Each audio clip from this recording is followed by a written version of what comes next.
I got the 1942 pouring in my cup. In the session real loud, good gas, yeah, you know we about to roll it up. Bring the bottles to the session, big tab, go ahead and just live it up. Get lit one night, after that, we can go ahead.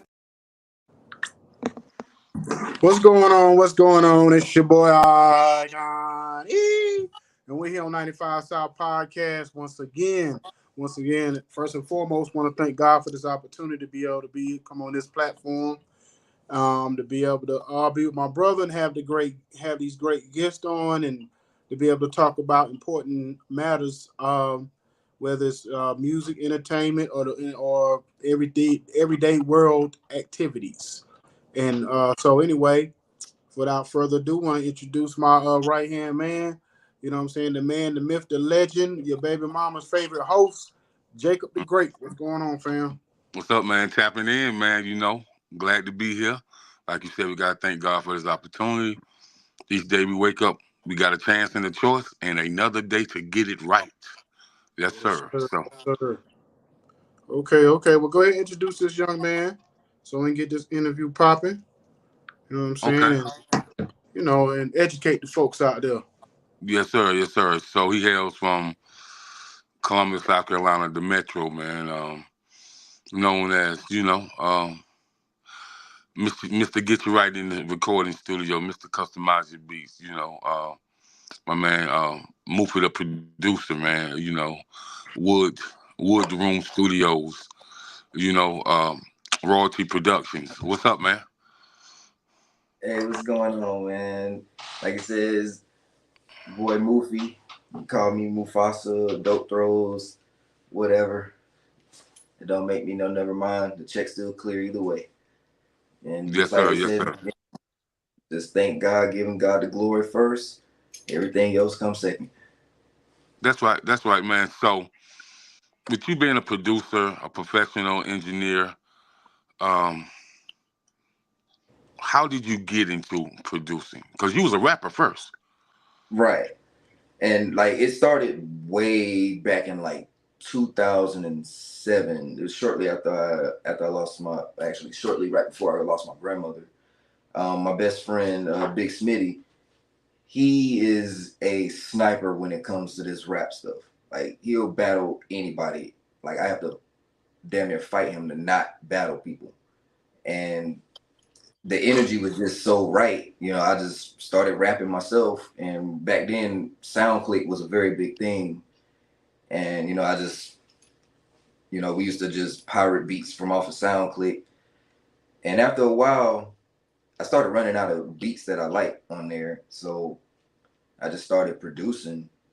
After a while, I just stopped rapping altogether. I just found my peace just being in the background, producing, engineering, being the man behind the man. It's not necessarily about being on the forefront, being the face. I don't really too much care about all that as long as I am at peace doing what I love to do. Okay. So, with that being said, start making production. Was you a Fruity Loop guy? Was you a Reasons guy?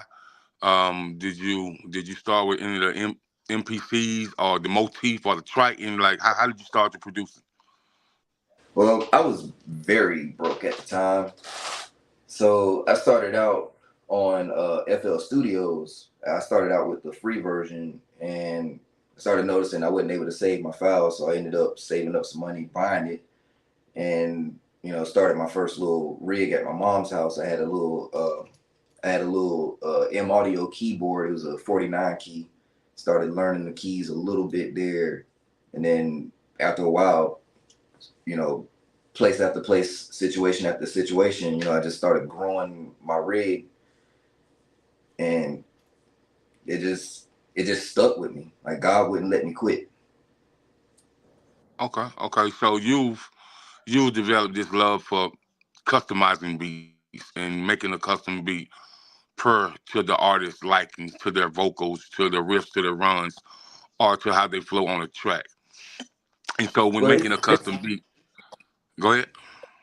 it's a little bit of both. So like when I was doing FL Studios, like it was all about just getting some content, getting content out there. Then I want to say around about 2016, I started making beats in Pro Tools, and I found it's so much easier because everything's just right there. The artist can literally just be sitting in one of these chairs. We'll be talking about something, and I'll get on these keys. That's now we done built the whole relationship over a song. Okay. So, what was the most challenging situation for you to really become this critically acclaimed producer? Cause you work with a lot of indie artists, but you also work with like people like Young LA. You also work with some country artists, jazz, blues artists, hip hop, southern soul artists. Like you work with gospel artists. You work with every different genre. So, is it challenging to go from genre to genre to produce for different type of artists? Well, yes and no, because like I said, it's all about the relationship between myself and that artist. So whether it be a rock song or it could be a gospel song, I just channel whatever it is they're going through, whatever it is they're feeling at that time, and I embody that emotion and do my best to let that emotion just flow out through these fingers. You know, it's all about the what is it, the chemistry between myself and that artist. And it's just like I'll give you a great example. The project that I had with Armani OD is called Soundtrack of Tomorrow. That entire project from start to finish was a lengthy process, but that was probably the most fun I've ever had making a project because of the relationship, because of everything that we went through, the good, the bad, going broke, seeing some money, doing shows, the trials and tribulations. That's like that type of relationship between me and the artist. That's something that you can't fabricate that. You can't make that up. So when it comes to genre, it's just all about that relationship. Well, We could so come so, here so and want to do a rap song and end up doing what could be considered an R&B song just because of that rapport that was built, that chemistry. so people would know Armani D's. What kind of genre of music does he do for people that don't know? So they get an understanding what you mean. Mostly hip hop. He steps out a little bit going into like alternative pop style. So he kind of, it depends on what his mood is in. He depends on what mood he's in. And I'm the same way. It just depends on what mood I'm in. You know, mostly hip hop. Go ahead, Jake. Go ahead, Jacob. I would just want him to clarify what kind of artist that was. Okay, so with that being said, and you are pretty dope engineer as well. So from the engineering part, how was it? What should I say, was it a challenge to learn how to track out the music? And was it even a more challenge to learn how to help people arrange their vocals, on the track, so it'll be calmer, it'll be some charm and cadence on the track so it can grab the audience once they first hear the track when they put it out. The first part is easy, the arrangement of the instrumentals, because that's just where I live. Trying to get from the start of the song to the finish, the ending of the song, just building that energy and emotion. But that the second part, dealing with the artist, that is a little bit challenging. you know because sometimes you'll have an artist, they want to do what they want to do, and that's fine. That's why they're here. They're here to express themselves. But sometimes if you want it to make sense, you have to have that level of discernment to say no, no, no, no, no, no, that wasn't a good take. Stop, recalibrate. Sometimes I might throw them a bar or two, just to keep the energy going.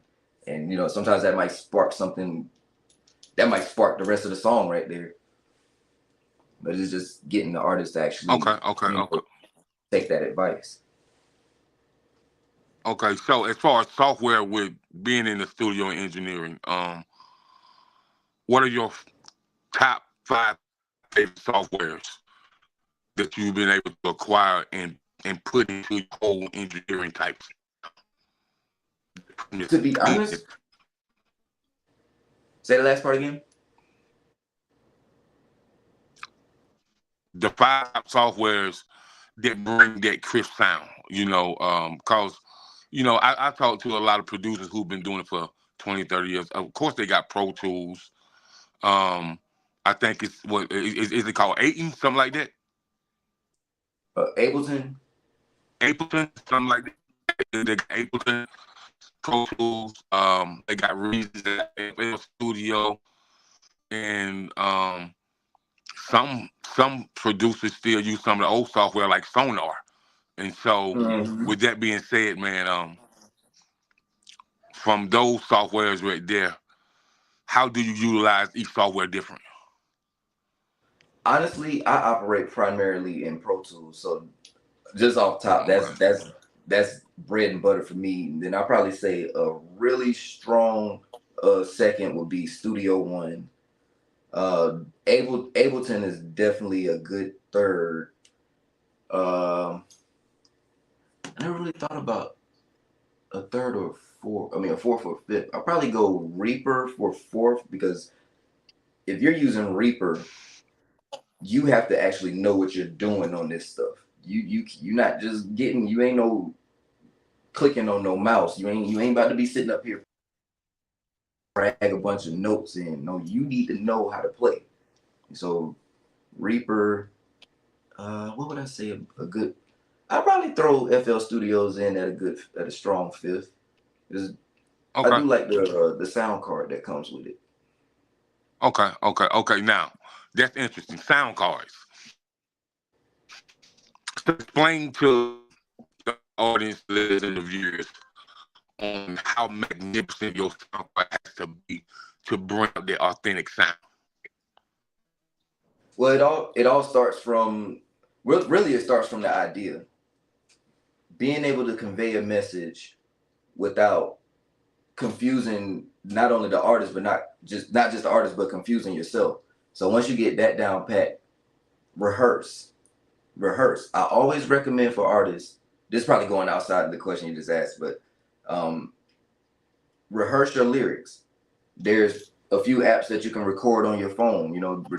My little brother, Swiss Gambino, he does that all the time. He'll freestyle over the phone, get his lyrics down pat, and then he'll get in that booth and he'll tear that mic apart, because he already knows what he's gonna say. He knows how he's gonna say it, and honestly, that's probably the best method that I could think of.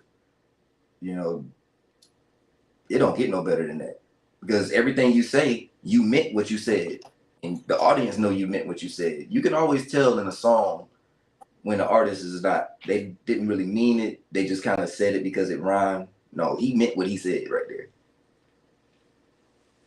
Right. And so, as far as you collabing with other producers, man, what has that experience been like for you, or other engineers? What has that experience been like for you? To be honest with you, I've never collabed with another engineer, not on record. Okay.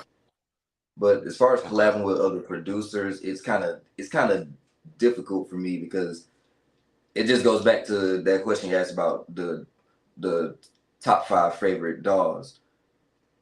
Everybody uses something different. So when they're coming here, or I'm coming into their space, I'm coming in with the idea that I'm not touching a mouse, not unless I'm hitting the record button. I'm gonna get on these keys, and not everybody's doing that these days, or vice versa. They'll come over here and they'll see these keys and they'll be like, okay, well, can you click in a C note? And I'm like, no, I'm not doing that. Interesting. So,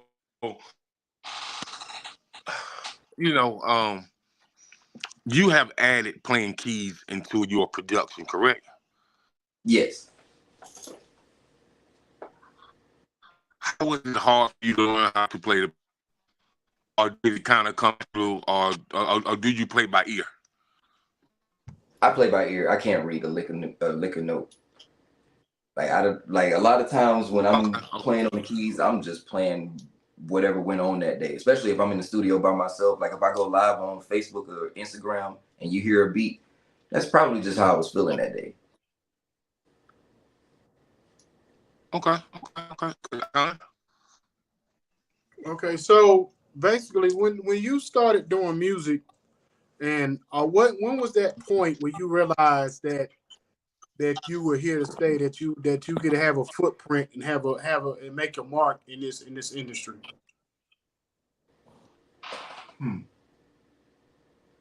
Honestly, that's something I never really thought about.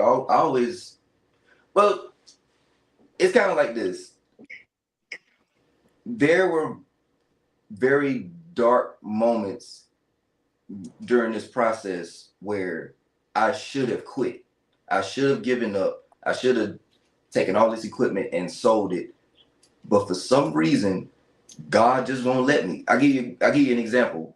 Round about 2016, and Jake, you might have heard about this. I was living in an apartment off of the edge of Broad River, and the water heater bust, which was next to the kitchen, it flooded my entire apartment off. Lost furniture, clothes, shoes, all type of stuff. The water literally went into every room except for that studio. Didn't even come past the door. It touched nothing in there. So like, if that ain't God telling me this is what I need to be doing, man, I got to be a fool. I Okay, got okay. to not listen. So when you in the studio, because me and Jacob talk about this all the time, and years ago, when I would used to manage artists, and I know like this was back in Florida, especially those days, and I'm an engineer and producer at that time. One thing he didn't like is if an artist got to the studio and try to write their verse when they got there, or you know what I mean, or just didn't prepared, and so. Are you one of those type of producer engineers where you try to keep control of your studio and try to make the artist understand that time is money, their money, your time, and all that kind of stuff too? Are you one of those type of engineer producers? Mostly yes, but it depends on the situation. So like I said, I always encourage artists to rehearse their lyrics. Now it does get a little challenging when I have sessions I where think the you should be artist back is on in a not minute. necessarily prepared. Say again. So I can, upon being in studios with different artists that you manage, what are some of the things that He was still okay, Jacob. really Jacob. he here, okay. Yeah, Yeah. he was still answering the other question. I don't know if you had faded or didn't hear him, but he in the middle answering No, the I other didn't hear. question. Yeah, Yeah, I yeah, didn't hear. yeah, yeah. Oh, That basically all go I was saying is it just gets it does get a little challenging when I have artists when they're writing their lyrics, because writing a song, it's a process. It is a process. Like I said, I started out rapping, getting the right words, the right verbiage, syllables, knowing how to count bars. That's kind of a lost art these days. But knowing that, I always encourage artists, like I said earlier, to rehearse. Get your stuff written down first before you come to any studio. And if you need to do like a mock recording, get you one of those apps. I forget what the app is, like Toonie or something like that. It'll allow you to record over whatever instrumental you were using, or if I sent you an instrumental, you can upload it and just record yourself over your phone. Practice, come in the studio, let's have a smooth day. But I'm not necessarily a whole stickler about it. It's just a part of the process. It's all a part of the game. So I don't let it bother me too much. But if it's something like an artist come through and they book 2 hours, 2 hours goes by pretty quick. mm-hmm. Yeah, not to be funny, but have you ever had an artist that came in and they were so bad that you just like either had to let them know or just tell them, or just be like, if they call you back, you be like, nah, I'm good, or I'm busy, or whatever. Well, it's never got so bad that I had to expel someone from the studio. Like whenever I get an artist like that, I guess you can call it artist development. I'll show them different ways that you can write your lyrics. Like I always use a dots and squiggly lines and bars and stuff, just kind of showing them how to map how to manage their thoughts. And sometimes I will be sitting in the studio, like I'll be sitting at this desk, they'll be in the booth, and I'll just be sitting there like, all right, no, no, no. I have cut studio sessions short just to give that artist more time to prepare. Come back another day. Don't worry about the money. We'll figure that out later on. Just come back another day, recalibrate, get your spirits right, get your mind right. Then we gonna give this thing another shot. That's something I don't mind doing. That seems to help out a lot. Yeah, yeah. Um, so I'm trying to let Jacob back in.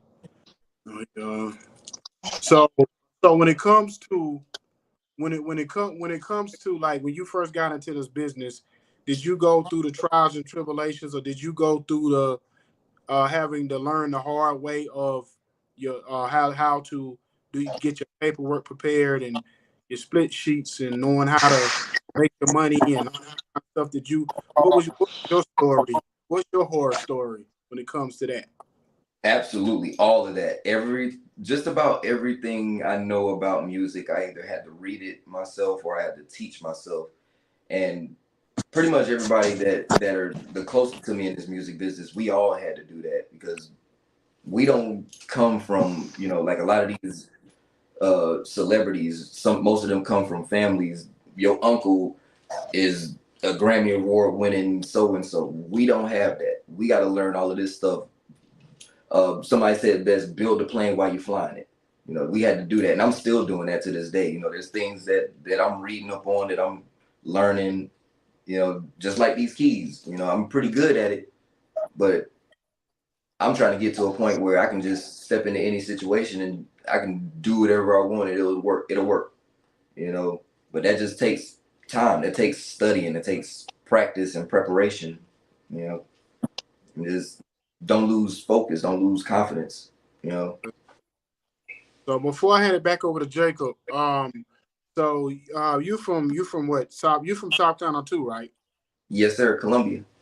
So in your mind, cause I asked another promoter, manager, ex executive this question, and from your opinion, why do you feel like? Because we've had artists come from North Carolina, Florida, Mississippi, Louisiana, Virginia, all seen all over the world, all over the South, up and down the South, the up and down the East Coast and the South. But South Carolina seems to be void of that artist, that breakthrough artist. In your opinion, why is that the problem? Or what's the problem with that? Or why is it haven't happened yet? Honestly, it's because of a multitude of reasons, and it changes over time. South Carolina has always had a dark cloud over its head. In the beginning of my uh, music career, it was because of the crabs in the bucket mentality. I'm not gonna let you make it if I can't make it, and if I make it, it's all about me. You know, but now we're starting to see more artists integrating with each other. But the only downside to it is it's starting to become more of a crabs in the bucket. Now you only care about this group. I'll give you an example. There's a few studios around the area. They'll have a bunch of artists that actually are assigned to that area. They're gonna make those artists sound like this needs to be played on the radio. But if somebody's paying, they're spending their hard-earned money, you ain't gonna sound like them. That type of stuff. So I think a lot of that is what's going on today. Not to mention, and I hate to say this, publicly, but a lot of copycat stuff. Nobody wants to be themselves. You know that's not you. You're coming into my studio. I know the truth. Mm-hmm. Be who you are. Stop being ashamed of yourself. I'm not ashamed of myself. Mm-hmm. Okay. Okay. Go ahead, Jacob. So, Moof, how did you market your studio to have so many clients? It seems like so many artists come to you now to be their engineer to come to you for beats and stuff. I mean, it's hard for independent producer to get $2,000-3,000 a beat. You know what I mean? And so, how did you market yourself to really make that happen? As far as people contacting you about you recording them, and as far as people wanting to buy custom beats from you. To be honest with you, all of my big money came from out of the state, and that kind of hurts me a little bit because I do get local artists, but again, it's the money thing, that everybody's afraid to invest that necessary dollar into that particular studio. Like, my mind will literally explode if I ever hear again, oh, well, dude down the street charges $25. Okay, we'll go pay that $25. It ain't gonna sound like this because you paid $25. You definitely ain't gonna get shouted out on his page. He's not gonna come to your shows, And a lot of how I built a lot of my clientele is just being on the scene. I don't get a chance to, get out the house as often as I would like to. But when I do step out, I try to set a presence for myself where people know, oh, this is a producer, this is an engineer, or somebody else will speak for me, oh, that's the guy you need to talk to. And that, I gained a new client from that. And like I said, a lot of my big money came from, outside of the state because, I would geotag a lot of my posts. If you notice, like my last few posts over the course of these, I want to say 2 months, I've been geotagging them outside the state because I'm trying to get more of the the outside, so that these artists can see, hey, the world is just bigger than where you are. Get out there. These people, they want to see what's going on. And truth be told, South Carolina is actually being watched. They're just looking for someone who's willing to take that leap of faith. Go to Las Vegas like Tito and Bob G. Go to Atlanta like Panessa and them. Get your foot out the door. When you leave, just like DHD, he's all the way in Tennessee, still repping South Carolina, and he's very successful at his music. Just give you a few examples. Don't be afraid to spend that necessary dollar. Don't be afraid to pay for good quality. Don't be afraid to invest in your craft, because as a producer and engineer, I can tell you right now, wasn't nothing in here free, and I had to spend all of my money on this. Right. So, what separates South Carolina and North Carolina music?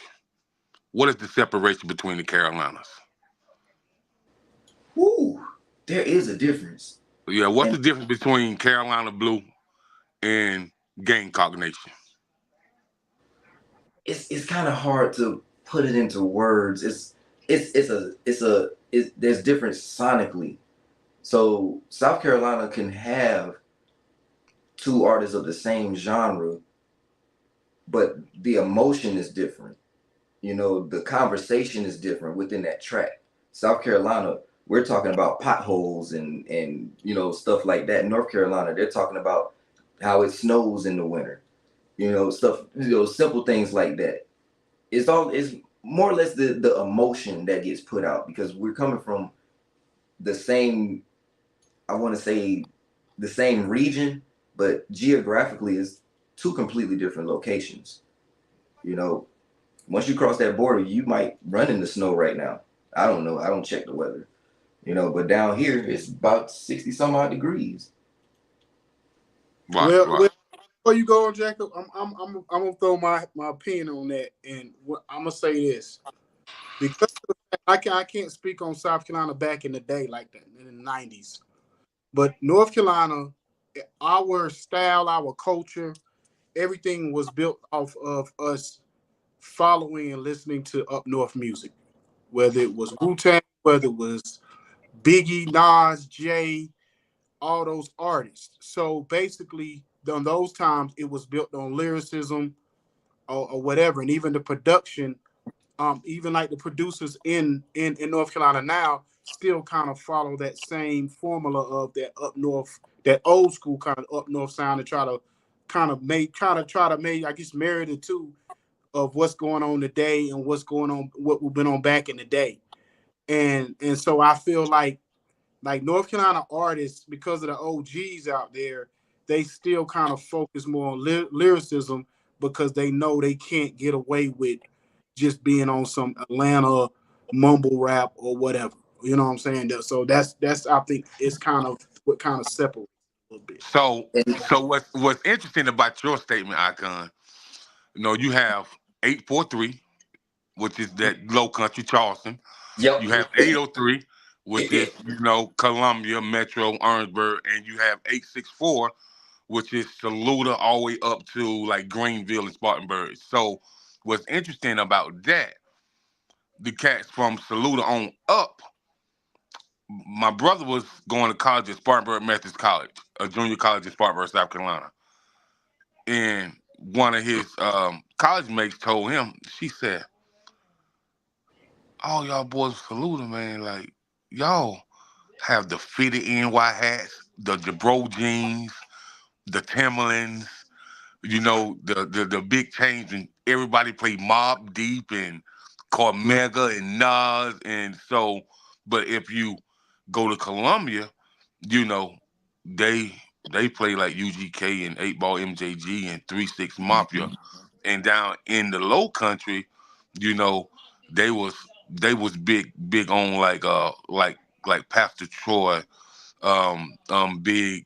big on like Big Crit, so the area codes represent something different, you know what I mean? Because I don't know about nobody else, but I can tell you in the small town of Saluda, it was so many people that was from New York and Jersey and Connecticut at school, and so it's like we was able to get the mixtapes, and when Mm-hmm. when people weren't even getting the DJ Tony Touch mixtapes, you know what I mean? That's way back in the day, and so those area codes are different. Just like some of the area codes in North Carolina are different, you know what I mean? So Mm-hmm. it just depends on what your area code adapt to. That Yeah. is very interesting that you said that. You beat me to the punch. I was just about to say that. You come down to places like Saluda, Columbia, uh, uh, Rock Hill. You're gonna run into people that's coming from everywhere. New York, Georgia, Florida, California. It's so many people that's moving down here. You're gonna get so many different ideas, so many different opinions. So I'm glad you touched on that. That's actually something Yeah. I And didn't you think know of. why? You know why that is, probably Mufasa? Because I believe, because if you ask anybody across the country, and if they say anything about, because most people that's not from North Carolina, South Carolina think it's the same, and I say no, it's totally, It's not. it's a big difference. But if people from other states, they think about a city in South Carolina, they gonna think Columbia. North Carolina, they gonna think Charlotte. They gonna think Raleigh. They gonna think Greensboro. So Mhm. that's why I think you get a lot of people when they migrate from other states. The first place they gonna go is like a Columbia. You know what I Mm-hmm. mean? But that's Or all they know. Charleston, or Or Charleston, or Greenville. Charleston. yeah, because Yep. that's they gonna know those three cities. That's what they gonna know in South Carolina, and everything else is it's just they're not gonna know about basically. Mm-hmm. And I couldn't. What's Mhm. so funny about South Carolina? Myrtle Beach is the most visited beach in the United States of America. It Mhm. is. Yeah. I said that's crazy to me, man. That when I found out, I was like, that's crazy, man. They was like, man, I was talking to somebody that his granddad them own a couple of beach houses down there. This white guy, he was like, man, listen, man. By the time January come, my mama takes so many calls from my grandfather because he don't want to do it no more. You know what I Mhm. mean? And because people want to rent the beach house for a week, 3 days, then somebody want to rent it for another 2 weeks, and it's just crazy how the most visited place. And down there they have one of the big name, cause it's a house of blues down there. Yeah. And like from March all the way to October, that House of Blues stay packed every weekend, Thursday, Friday, Saturday, and Sunday, man. And so, a lot of people love the Carolinas, bro, North Carolina and South Carolina. And I Mm-hmm. just think that's amazing because when you ask people where they want to move to, if they don't say Atlanta, they definitely gonna say the Carolinas. Mm-hmm. Yeah, yeah. I mean, most people I meet, I've never met a person, especially a white person, and not being funny, but I've never with a white person never said that all would always say, "Oh, the Carolinas, I love the Carolinas. That's a nice state, or that's a pretty state, or whatever." And growing up there, you don't think about it like that. You know what I mean? You just think about what you dealt with as a kid or whatever, but you don't look at it as being a pretty state like that. Like, you know what I'm saying? I just be like, "Oh yeah, yeah." So I just kind of agree with them because I ain't gonna never diss my state. You know what I'm saying? Or Right. whatever. I tell them the good and the bad, but I never disrespect my state just like anybody else. But it's Mm-hmm. funny because I was just thinking about when you said the most visited city, and I'm like, well, you must have never went to the beach doing like Memorial Weekend, Labor Day, 4th of July, bike weekend, college break. Because if you go during them times, that's when you're gonna see New York, California, Mm-hmm. gonna see all over the country, people, Florida, people coming up, what I mean, and meeting all these people, and even like that's where you get your best networking on during those times, back, especially back years ago. Like now, being that they kind of like got more stricter at the beach, I think more people that go now it's like an older crowd or Mm-hmm. whatever. It's not that same vibe as it used to be or whatever. You know what I'm saying? Because they kind of put a lot of restrictions on stuff down there and kind of made it harder for you to have like that college fun. Yeah, So I wasn't talking about the main events, Alcon. I'm just talking about when you hear people from other places, because I've stayed out the state, and man, even when I was living in Fort Lauderdale, Miami area, man, and I used to work with some white guys. I said, man, what you going on vacation? He's like, yeah, bro, I'm gonna be out of the office for about a week. I said, where you going? Myrtle Beach? What? hmm All these beaches in Florida? Yep. You going to Myrtle Beach? They be like, yeah, bro, like it's clean, it's nice, man. It's different, man. You know what I mean? And like people just love Myrtle Beach, and Mm-hmm. and they love getting the timeshares at Myrtle Beach. You know what I mean? So hmm Mm-hmm. so people from other places love Myrtle Beach, and another place they love is the Outer Banks. So Is and what? the Outer Banks in North Oh, the Carolina. Outer Banks. Okay, okay. Yeah, yeah, the Outer Banks, North Carolina. So hmm moving back to you, man. As far as what you see right now, the females in hip hop, what you feel about them? Good. Oh, he said, ugh, oh man, here we go. Hey, Jacob. Why every time we bring this up, man, the person we bring it up to, they always give us some weird like. Like, ugh, like man. Because I'm a heavy men's advocate. Everything that I know about being a man, I try to be the best version of myself that I can possibly be. And just hearing a lot of the stuff that's going on, like there's a I don't want to be too direct about it, but there's a song that recently came out, by a particular artist, and that song is blowing up, and I'm just sitting here like, Which really? artist you talking about? Is you talking about Silkiana or you talking about Sexy Red? Which artist? Probably both of them. Boy, That's You boy. talk. Usually, Jacob messy. He's just gonna be direct. I mean, Listen, normally, Jacob a normally little I messy. am. Jacob knows how my mouth is. He knows. I don't normally withhold punches.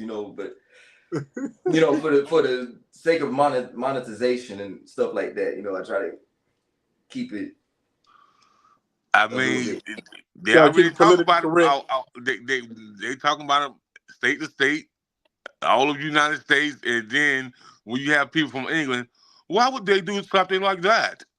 Right, This is because disgrading to the hip hop. Yeah, I'm I just try not to thinking. focus.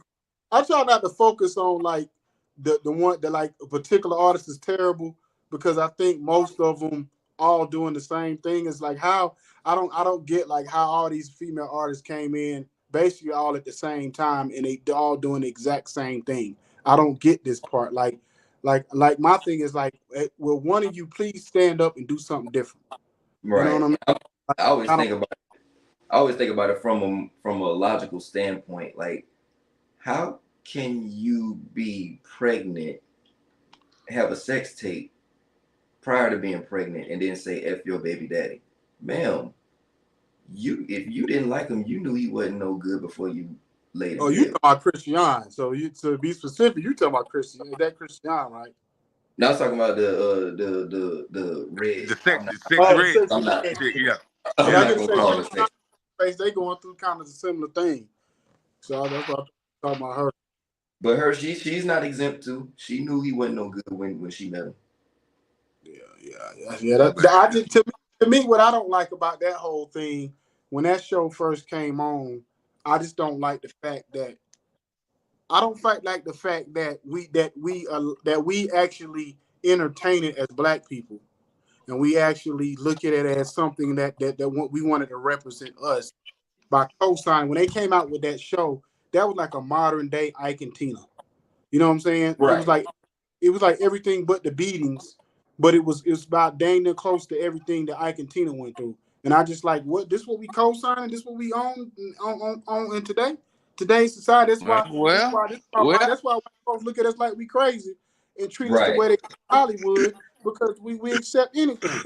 Mm-hmm. You know what I'm Well, our saying? Anything goes cousin with Tina count. said. Well,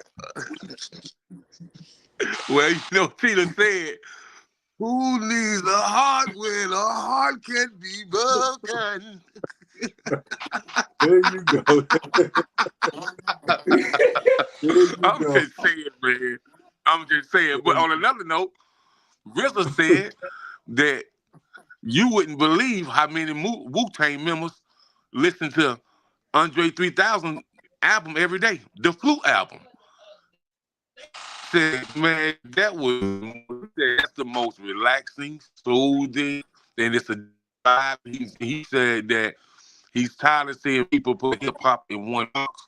He said hip hop artists are not hip hop artists; they are global musicians, and until we act as such, then the whole world is going to keep putting us in a box. And I thought that was a very interesting point that when he said that. So, could you guys elaborate? I agree. That just goes back to what I was saying about collabing with other producers. I'm not touching a mouse. I can't express myself with a mouse. If I'm clicking in sounds, I'm forcing an emotion. I get on these keys. Every note I press, that's how I felt. You know, I'm trying to get us back to a place where just like blues, um, old school R&B, Stevie Wonder, that time frame. When you hear a song and you heard that voice, you could feel something. You felt the music. You didn't just hear it. You felt something, and that's something that's a lost art these days. I was explaining this to somebody in the studio like a couple months ago. Back in those days, they would record everything on a tape machine, and the energy that was put out, those emotions that was put out while the song was being recorded, even during the tracking process, that energy gets trapped into those tapes. It gets trapped into those recordings. So those, I don't want to necessarily say vibrations, but the emotion, that chemistry, that that energy that is being exuded from your emotions is going into that tape. So when the audience hears it, they're feeling that exact same emotion. And I want to be able to get back to a place like that. So like even when I first started out producing, I was never the type to just, oh yeah, I didn't like that note, so I'm just gonna, adjust these 7 notes with the mouse. No, I'm gonna erase that whole thing and I'm gonna play it again. This is until it feels right. Until this is the emotion that I was trying to convey in that one little section. Okay. Well, I'm a be play devil's advocate a little bit on this, and I was trying to sit here and think who it was, but it was an old school head in the game, and he was on social media, and he was saying what he didn't like is the fact that with all the terrible lyricism going on today, in the mumble rap or whatever, that this was Andre's opportunity to kind of bring back some of that sound. And I guess what he was saying, that I guess he felt like that Andre was obligated to kind of do that. Like how you heard Nas, he keeps it going, you know what I'm saying, by trying to keep that lyricism and the content in the bit in the industry or whatever, or in the music. And so, I agree with some of what you're saying, but I do feel like we do need a person like a Andre and some of the artists that what we know them for, to bring some of that back, to kind of show that, like, listen, you know what I mean? Like right now, like if you listen to Nas album, he running circles around the young cats. You know what I'm saying? And Yeah. so it make us pray, hey, this is what music's supposed to sound like, you know what I'm saying, or whatever, versus what we've been getting. So I kind of understand what you're saying is like you have free will to do whatever you want and make different type of music. But I think he's been gone for so long, and it's not like Andre ain't been making music. See, I've been keeping up with it. He did a whole mixtape with, I forgot the artist's name, but he did a whole mixtape album a few years ago. You know what I'm saying? So Andre been doing music. He ain't been doing it on a level that we thought. He ain't really been promoting it like that. But he's done music. I could pull up stuff that Andre's done. So it's not Uh, like he don't still in him. He just haven't done it with Outkast. He haven't done a solo joint until now or whatever. What's up, senior? So basically that's my only kind of pushback on this whole thing, is I felt like at some point, maybe not now, but at some point we need something more on the hip hop side for with Andre. so, I just feel so, like to a certain extent he old hip hop. Yeah. I'm a debater. So, you know, I'm gonna say this right here, bro.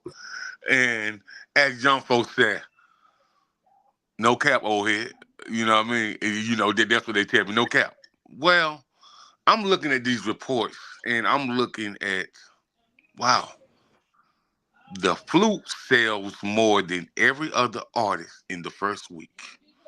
More than Nas, more than Tiger, more than 21 Savage, more than, it was about 13, 14 artists, and Andre outsold them.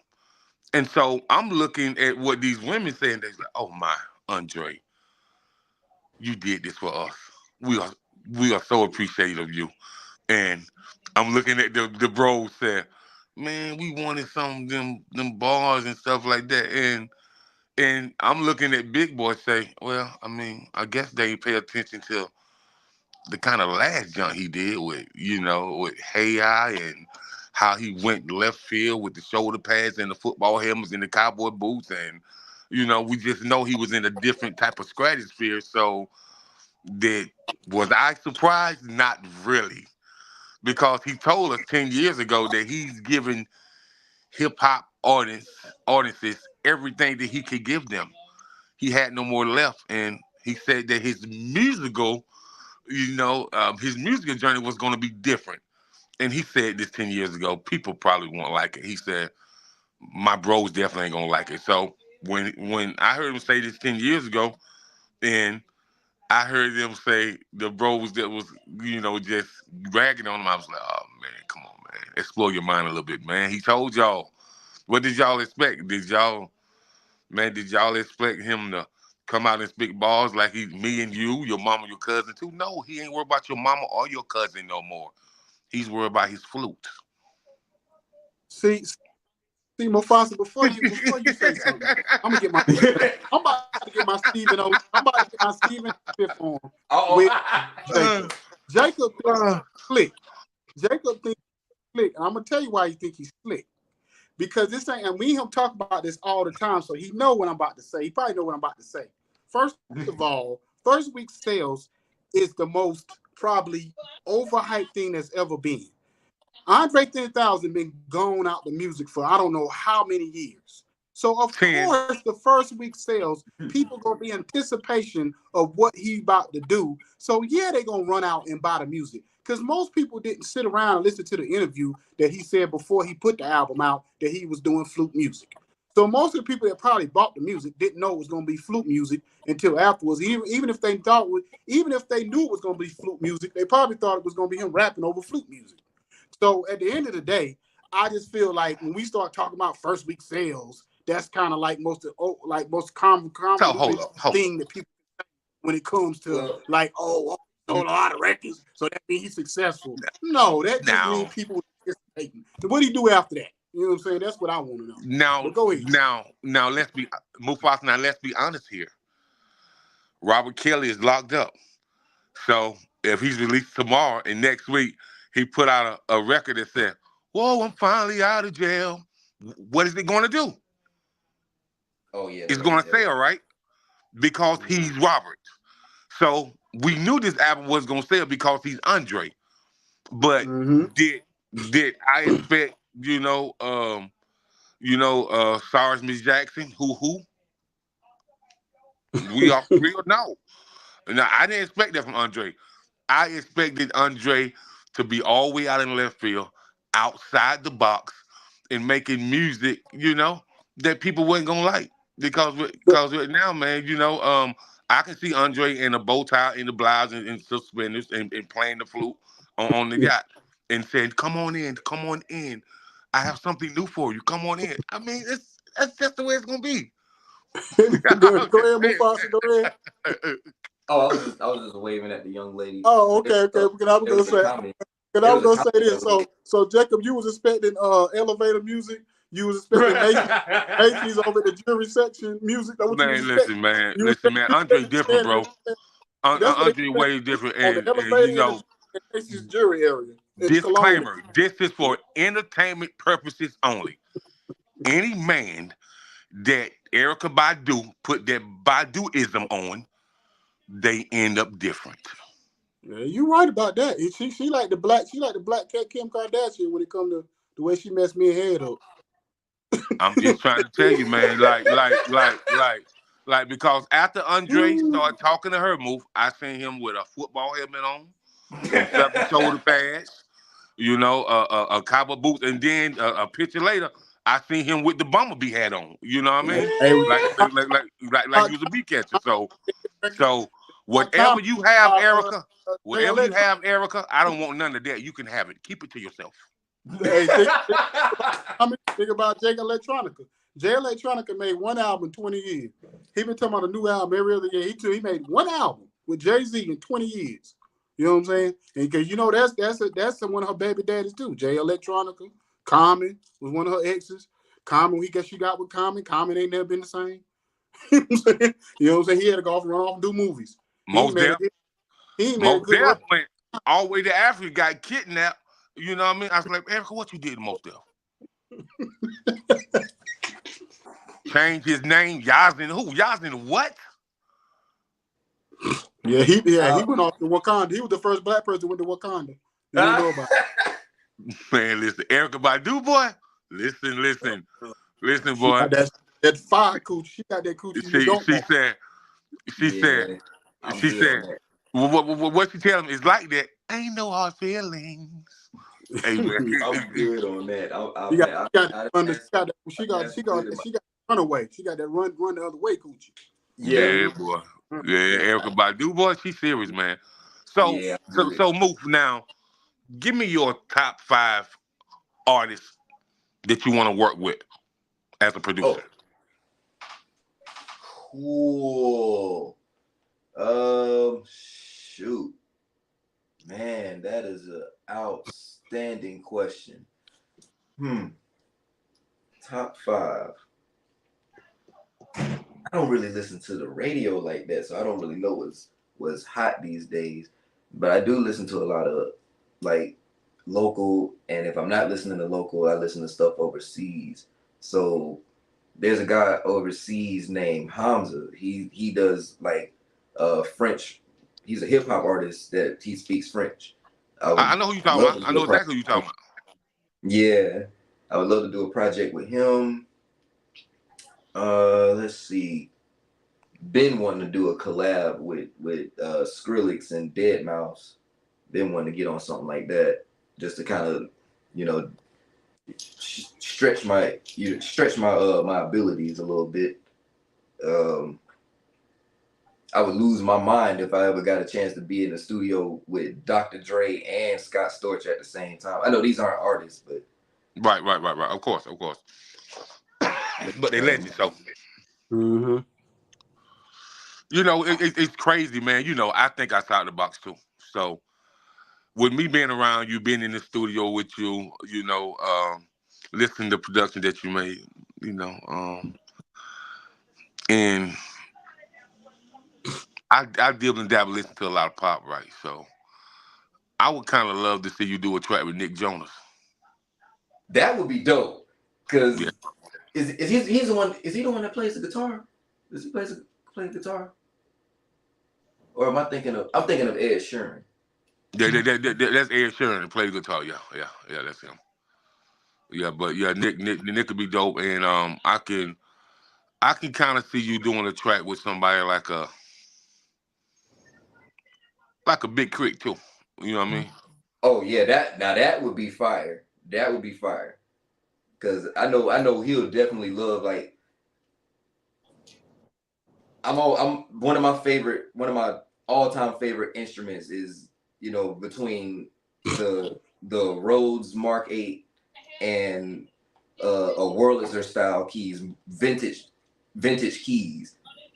Add that, put some organs on there, little bit of synth, Big Crit. Here you go. You know, I'm definitely down for that. I So if it's that. one gospel artist that you want to produce for, who would that be? Oh man, what's that guy's name? Uh oh, I was just listening to his song this earlier. Uh, give me 1 second. I'll tell you exactly who it is. Because I was listening to his song earlier. Blah blah blah blah blah blah blah blah blah blah blah blah blah. Oh, Shout out to Wi-Fi. Netta, shout out to Tiffany Real Senior. You know what I'm saying, for coming on and rocking out with us tonight. You know what I mean. So I appreciate y'all coming through. That's our affiliates with Village Global Network, our other radio stations, She Real Radio. So and Quinetta is one of our other radio podcast people on here that does an inspirational thing on Friday nights. So I just wanted to say that while he was looking for that. Definitely Zacardi Cortez. Why did I know He you did. was gonna say that? Why did I know you was gonna say that? Why did I know you was gonna say that? What he's sing, I know that name, but I'm trying to remember what he's sing. Did he come to our church? What you he say? did the he did the song called Lord Do It For Me. Yeah, do it for me. Yeah, My joint, yeah, Lord, yeah, that's my joint. Yeah. But yeah, I want to man. say he So come to our church, but yeah, I think he went. I think he came to my church one time and performed. But yeah, that's my Oh, joint. Yeah, boy, that one right there, boy. That's one of so one of the ones. Murphy, this gonna throw you left field, cause I like to see if people are music connoisseurs. You know what I mean? Cause I listen to some of everything. So two country artists that you want to do a track with, woo. produce for. Hmm. Is Florida Georgia Line still considered country? Yeah, they are. They most absolutely they just did a new track with Nelly. They definitely are. I would like to do one with them. I like their style, their flow pattern. Hmm. They make really good music. Dang, I don't really listen to country that heavy. I would love. I know she's not a country artist, but I would love to do like a country style pop combination with Ariana Grande. Okay, okay, That okay, would be fire. okay. I can dig it. I can dig it. I can dig it. And she can sing in real life too. Right, Yeah, right, Cornetta, right, you right, you right. Yeah, that one right there had me in tears every time. Boy, yeah, I'll be right. done. That one, Lord, do it for me. That's Yeah. that one. I'm gonna tell you, like that one. My favorite all time is the song with Kirk Franklin and Rance Allen, uh uh uh the Jesus song. Oh, what's the name of the doggone song? I just had it in my dang head. Um, but yeah, that Rance Allen, Kirk Franklin song. Um, Hmm. yeah, that one's because that was one of them songs. That's that one gospel song that when I was going through some real dark times, and wasn't even really. I felt like, when I really wasn't even connected to God like that. When I would go, I would sit in a room, you know what I mean, like, and I might just listen to that song over and over, and I might just sit in the dark room for an hour just by myself. You know what I'm saying? Something about the name Jesus. That's what it's called. Something about the name. Oh man, That's yeah, that beautiful there, song. and that lamb, and the Kirk Franklin song, something about the lamb of Jesus, whatever. Now, Yeah. no, you talking about now? Behold the Lamb. Now behold the lamb. Mm. Yeah. So them three, them 2-3 songs. I got a few other ones, but you know what I'm saying. But them couple of them two, three right there. If I hear those, I'm having church in the car. You know what I'm Oh saying? Right. man, look. Right. I'm, Hey, now, hey, move now. If you ain't add this chick to your playlist, man, you need to add it. Catherine Hawthorne to your playlist. The gospel singer. She bad, bro. I feel mm-hmm. like they played a couple of her songs in church. Mm-hmm. Yes, sir. Yes, Yeah. sir, man. But yeah, move, man. We want to thank you for coming on, man, to another Star Steady episode, man, and Sure. taking time of your busy schedule to kick it with us, man. So I want you to tell people they can follow you at, man, and if you got any studio specials, any holiday specials for custom production, you man, let us hear it. But right now, I'm doing a deal that's gonna be going on until I want to say the 22nd of December. This is my yearly. I do a deal at the last quarter of every year. It's a 250 deal. So basically, you will come through, or if you hear me playing something on Facebook or Instagram, you say, "Hey, I want that beat." You pay me $250. That gets you that beat. You write your lyrics. Gives you 3 hours to record. One solid stereo mix that includes your main mix, your clean mix if it's contemporary music or dirty music, and a show mix. And you Jake, you know how I go, you know how wicked I can get with that promo. So I Right. will promote the world. I will promote it to the world's end. And I'm gonna say this before we get out of here. You one of the only producers that I see do social media promo for everybody that come into your studio. If they record with you and they drop the song, you definitely promoting the song. Mm-hmm. Every time I see Absolutely. your Instagram, man, it's a different artist that you promoting. Oh yeah, I'm shooting for the Grammys. I'm honestly kind of sick and tired. I said this before, but I'm kind of sick and tired of seeing the same people win Grammys every single year. I want to see some people I know win Grammys. Like for example, he's doing what he's doing. I want to see him get a Grammy one day. Uh uh I want to see Jean Ray, formerly known as She Diddy. I want to see her win a Grammy one day. I want to see Tito and I want them at the Grammys. I want to be sitting in that chair, just being in the background, having a nice suit on, and they call one of their names up. Man, I'm about to come out. I'm about to come out this top. I'm about to break these buttons open because now we in the building. Now Yeah, we Mm-hmm. done yeah, made it. yeah. Hard work pay off, man. It'll happen, man. It'll happen, man. Hold on. You said her name was John Ray, formerly known as She Diddy. Yes. Uh-huh. She might change her. I think she want to be called She Diddy no more. No, she Diddy is her past name. Oh, I thought you said Yeah. Diddy, like P Diddy, like I. And I want to be. Yeah. And I She's want to call me. But that was just just changing joking. her artist name. I was just joking. You know what I'm saying? Don't come get Um, me, She Diddy, whatever. I was just around. But anyway, but as man, far like I said, man, appreciate you coming on, man. So everybody they want to book us, man, or have us come on for interview 95 South Podcast at gmail.com. Please follow us at 910 Sports and Entertainment Network on our YouTube page. You know what I'm saying? Continue to get those numbers up. You know what I'm saying? And follow us on our Instagram page, 95 South underscore podcast. Yeah, 95 oh, South underscore podcast. I forgot to plug myself. So, Um, Follow yeah, me on but definitely. Instagram at Royalty Productions 2015, and you can follow the studio page directly at the Woodroom Studios LLC. All righty then, man. So you have a blessed one. You know what I'm saying? Like I said, appreciate you coming on. Have a great holiday. and the rest of your year, and we see you at the top, brother. Absolutely. I'm gonna meet you there. Yes, sir. All right, top. Peace. Got the good vibes, got the 1942 pouring in my cup.